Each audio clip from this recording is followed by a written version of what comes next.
Good afternoon. I'm Dave Wolfe. These are my comments. Before it snows, we'll be out here. I also want to recognize Superintendent Gianella from BRIC and also my Mayor Ducey, who will also be losing about $2.5 million under this formula.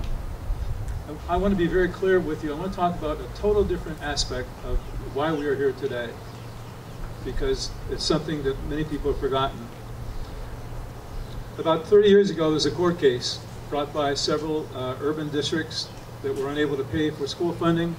It resulted in the Abbott district decision that now really, pardon my English, screws up the formula for schools. I'll talk about that very briefly later on. In 2008, Governor Corzine appointed several bipartisan committees to look at the tax structure in the state. And I was appointed as a Republican from the Assembly to be on the committee that looked at school funding. We met for 8 weeks during the summer in 2008. We had experts from all over the country.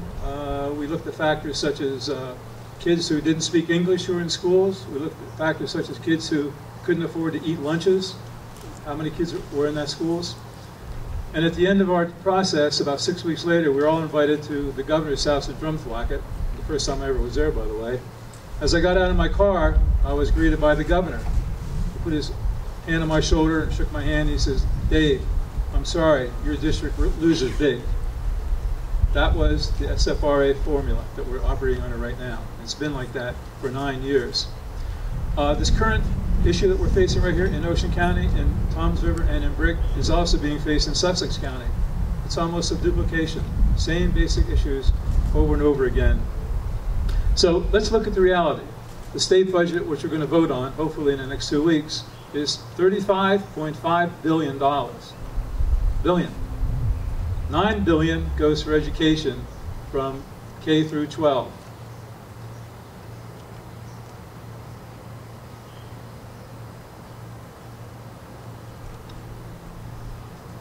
$4.5 billion goes to those 31 districts, those special districts in the state of New Jersey.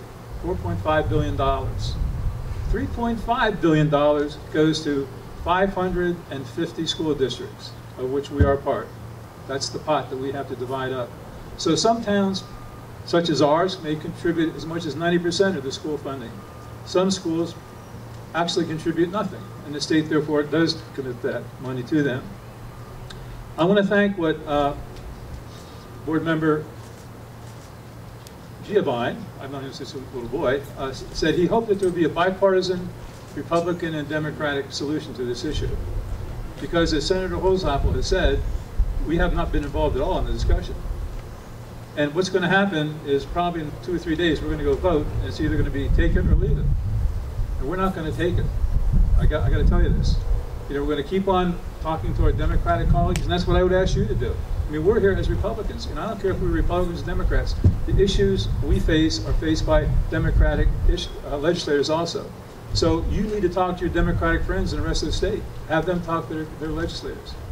I talked to one legislator, Democratic legislator, who represented 2 urban districts. He was very happy.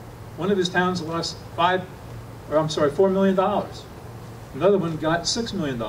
So he doesn't really care. So I appreciate your hosting this here in Toms River, and I hope that this gets the fair coverage that it deserves, because it's not a Republican-Democratic standoff. It's an issue of, as you said before, fairness. Compromise, we'll work together and get things done. I really doubt, seriously, that the governor will sign this if it goes through as it is right now, but I don't know what he's going to do. So thanks very much for listening. I appreciate this. I know there's a lot that we have to do yet, but I want to thank you for being here. It's important that you're here and that you speak up. Thank you.